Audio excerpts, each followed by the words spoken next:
Hey guys, Rob here. Hopefully this will be the first of many unboxings.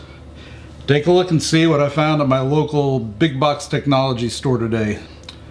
Thought Linksys was going to ship these in a couple of days, but apparently they've already got them on the shelf, at least at this particular store, so I couldn't resist picking one up. If you're not familiar with the WRT1900AC, it was announced at CES back in January as the successor to the iconic WRT54G. Should be a great little router. Of course, the original was a BG type router, and this one is AC and N. So let's take a look at it, see what's in the box, and eventually we'll put up a complete review on the website. So here we are, ready to open the box. 1900AC, a significant upgrade over the WRT54G in that it not only has quite a bit more memory internally, but a range of additional ports and a 1.2 gigahertz dual core ARM processor. Looks like a pretty high quality packaging. Here's the unit itself. Doesn't seem to be much heavier than the original, or should I say its predecessor. Well built. Got 4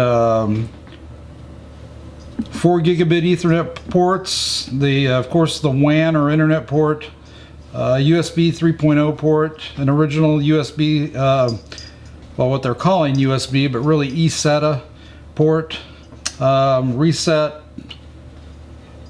12 volt adapter jack, and the antenna connectors, and what looks to be a reset button over here, and I believe a connect button here. Looks like activity lights for ports 1 through 4, as well as internet power, 2.4 or 5 gigahertz, eSATA, and USB 1 and 2, which again, one of which is an eSATA port. And we've got connectors on either side for the other antennas. Understand with 2 antennas you can do some level of beam forming to send the highest power of the signal to where you want it to go, but with 4 you can really maximize that, which is why they bill this as having a great deal of increased coverage capability. Let's see what else we've got in the box. Quick start guide. Instructions, default password,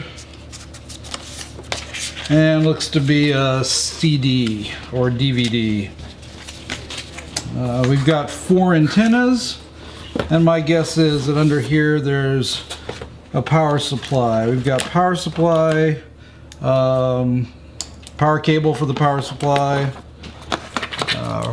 thin ribbon style, what I would imagine is a Cat 6 cable, and a blank filler for that part of the box.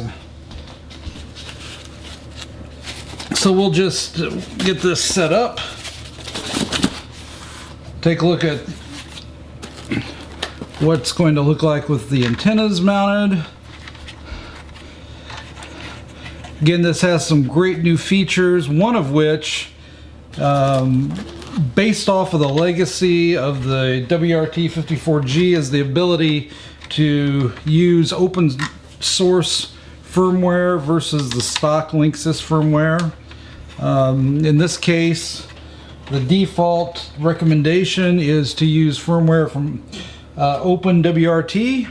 However, I would imagine that the guys over at DDWRT will eventually release something as well.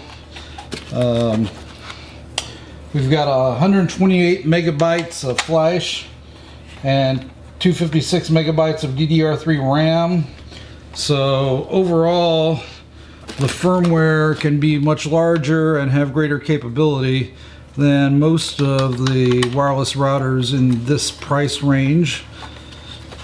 And I think lastly, one of the more interesting features that I mentioned briefly of is the beam forming that you can get from these 4 antennas. So if you're on the 2nd story of a house and maybe have this router in the basement like I do, you'll be able to really sort of target where you want the power to go so that you can have great connectivity up in those hard to reach areas of your home, or perhaps if you plan on using your wireless devices outside. So that is the box unboxing of the WRT1900AC. I was quite shocked to find one on the shelf today for sale, and picked it up. So what we'll do is get this thing going, and I'll post a review and some feedback on the setup and operation as soon as we get it going. Enjoy. Thanks.